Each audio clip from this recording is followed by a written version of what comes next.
Tu penses peut-être que l'investissement en bourse est réservé aux riches ou à ceux qui cherchent à faire fortune rapidement. Beaucoup de gens pensent ça, et c'est normal à vrai dire. Dans les médias, on entend tout le temps parler de traders qui gagnent ou perdent des sommes folles en une seule journée. En réalité, la bourse est accessible à tous, même si t'as des revenus plutôt modestes. Si je te disais par exemple que tu pouvais investir avec seulement quelques dizaines d'euros par mois, imagine mettre de côté une petite somme, non pas juste pour toi, mais pour l'avenir de tes enfants ou de tes proches. Même 50 euros par mois, ça peut sembler peu aujourd'hui, mais sur 10, 15 ou même 18 ans par exemple, cette somme peut vraiment faire une grosse différence.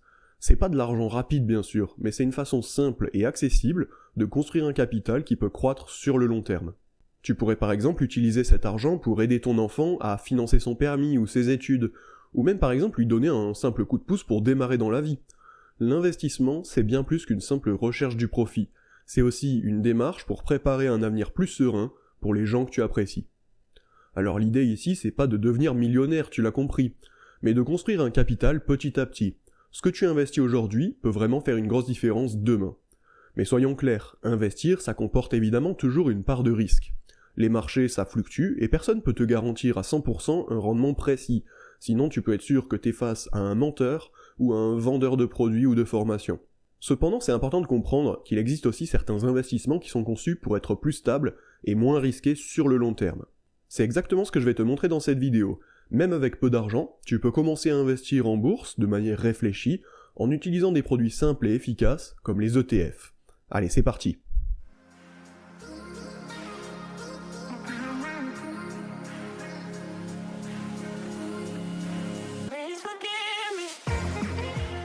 Alors déjà pour commencer, qu'est-ce que c'est qu'un ETF ? J'en avais déjà parlé dans d'autres de mes vidéos, mais pour résumer, c'est un panier d'actions qui suit un indice, comme le CAC 40 par exemple ou le S&P 500. Alors au lieu d'acheter des actions d'une seule entreprise, tu investis dans un ensemble d'entreprises, ce qui te permet de diversifier ton portefeuille dès le départ. L'avantage des ETF, c'est qu'ils sont gérés passivement. Ça signifie en gros qu'ils ne cherchent pas à battre le marché, mais à suivre la performance de l'indice. Par conséquent, les frais de gestion sont très bas, et ils sont plus accessibles pour les débutants. Alors pourquoi est-ce que c'est vraiment plus adapté aux débutants selon moi ? Déjà, il permet de diversifier tes investissements, comme je te l'ai dit, avec une toute petite somme. Plutôt que de tout miser sur une seule entreprise, tu répartis ton investissement sur des dizaines, voire des centaines d'entreprises en une seule fois. Ça réduit beaucoup les risques associés à l'investissement individuel, qu'on appelle le stock picking. En plus de ça, en choisissant des ETF éligibles au PEA, tu bénéficies des avantages fiscaux. Donc pour résumer, en gros, après 5 ans, les plus-values sont exonérées d'impôts, ce qui peut vraiment faire une grosse différence sur le long terme, particulièrement si tu as une stratégie à dividendes. Contrairement à ce qu'on pourrait croire, t'as pas besoin de milliers d'euros pour investir.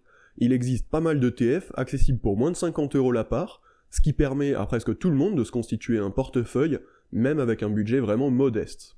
Alors je t'ai préparé quelques exemples d'ETF éligibles au PEA, qui sont à moins de 50 euros la part. En premier, j'ai mis le Amundi MSCI World, qui est exposé aux actions du monde entier, pour environ 40 euros.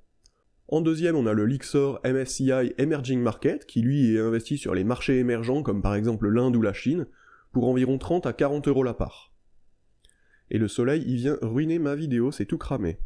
En troisième, le Lyxor PEA Nasdaq 1, pour environ 40 à 50 euros la part, qui est exposé aux 100 plus grosses entreprises tech des États-Unis, comme par exemple Apple, Microsoft, Nvidia, etc. En quatrième, on a Amundi CAC 40, environ 20 à 30 euros la part, qui est investi sur les 40 plus grosses entreprises françaises, c'est relativement efficace. Et en cinquième, pour finir, le Lyxor PEA S&P 500. Pour environ 35 euros la part, tu suis les 500 plus grosses entreprises américaines. Alors ces ETF te permettent d'investir dans des entreprises du monde entier, comme tu l'as vu, avec un petit budget, ce qui rend l'investissement bien plus accessible et moins risqué. Maintenant, je vais te parler d'un aspect essentiel de l'investissement que tu dois absolument connaître pour comprendre pourquoi l'investissement est un outil si puissant. C'est les intérêts composés. C'est l'un des plus gros avantages de l'investissement à long terme, parce qu'en investissant régulièrement, même avec des petites sommes, ton argent génère des intérêts, et ces intérêts eux-mêmes commencent à générer des intérêts plus tard. C'est ce qu'on appelle l'effet boule de neige plus couramment. Plus tu laisses ton capital croître, plus l'effet est puissant. Prenons un exemple concret. Si tu avais investi 50 euros par mois dans un ETF qui suit le S&P 500 comme je t'ai présenté juste avant, avec un rendement moyen de 7% par an depuis 18 ans, tu aurais investi 10 800 euros de ta poche, mais grâce aux intérêts composés, ton capital pourrait aujourd'hui valoir environ 22 000 euros.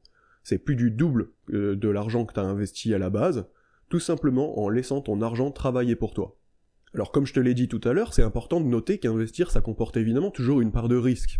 Les marchés peuvent fluctuer, et il est possible de voir son portefeuille perdre temporairement de la valeur. Personne peut te prévenir l'avenir avec certitude, et c'est essentiel d'accepter que des périodes de baisse fassent partie du jeu. Cependant, les ETF sur le long terme sont considérés comme relativement sûrs, car ils te permettent d'investir dans un large éventail d'entreprises, réduisant ainsi le risque associé à un seul titre. Historiquement, les grands indices comme le S&P 500 ont montré des rendements solides sur des périodes de 10, 20 ou 30 ans, malgré toutes les crises économiques qu'on a pu connaître. Donc même s'il y a des hauts et des bas à court terme, la tendance globale reste vraiment positive. Maintenant, pour vraiment que tu te rendes compte de l'intérêt d'investir, on va simuler un investissement de 50 € par mois sur un livret A pendant 18 ans. Avec un taux d'intérêt moyen autour de 0,75%, ton capital serait aujourd'hui d'environ 11 300 €. T'aurais presque seulement récupéré ton argent de départ avec un très faible gain, mais qui serait largement inférieur à l'inflation. Comparé à un ETF du S&P 500, avec un rendement historique moyen de 7%, la différence elle est énorme. Comme je te l'ai dit, tu pouvais avoir près de 22 000 € au bout des 18 ans, soit plus du double de ce que tu aurais sur un livret A. C'est pas négligeable. Alors évidemment, le livret A c'est plus sûr, car ton capital est garanti, mais le rendement il est extrêmement faible, il est même très souvent inférieur à l'inflation, et investir dans les ETF ça peut comporter plus de risques à court terme. Mais sur le long terme, le potentiel de croissance est vraiment beaucoup plus important. Je t'encourage vraiment à te pencher sur la question. Maintenant, je vais te donner une ou deux clés pour réussir. Déjà, premièrement, la régularité. Même en investissant des petites sommes chaque mois, tu profites de la puissance des intérêts composés sur le long terme. En investissant chaque mois, tu profites aussi de la fluctuation du marché pour acheter parfois moins cher, ce qui augmente ton rendement sur le long terme. Pour rendre tout ça encore plus simple, tu peux automatiser tes investissements. Il y a beaucoup de courtiers qui te permettent de programmer des virements automatiques vers ton PEA. Une fois que tout est mis en place, t'as plus besoin de t'en soucier, ton argent travaille pour toi sans que tu t'en occupes. Moi personnellement, c'est pas un truc que je privilégie, parce que je préfère faire ça moi-même et apprendre à maîtriser mes émotions. Je trouve ça plus pertinent sur le long terme, mais selon ton profil, ça peut être intéressant d'automatiser tout ça. Comme tu l'as vu, même avec des revenus modestes, tu peux investir en bourse et faire croître ton capital sur le long terme. Les ETF te permettent de diversifier tes investissements et de profiter des marchés mondiaux avec des sommes accessibles même à partir de 50 € par mois comme tu l'as vu. Alors bien sûr, je le répète, mais investir comporte des risques. Mais avec de la patience et une stratégie à long terme, tu peux tirer parti des avantages des intérêts composés. Comparé à un livret A, l'investissement dans un ETF peut vraiment faire une énorme différence sur plusieurs années. Je crois que tu as maintenant quelques clés pour te lancer, et pourquoi pas investir pour l'avenir de tes enfants par exemple. Si cette vidéo t'a été utile, n'hésite pas à laisser un like, ça fait vraiment toujours plaisir, et abonne-toi si tu veux d'autres conseils sur l'investissement et la gestion des finances perso. Allez, salut!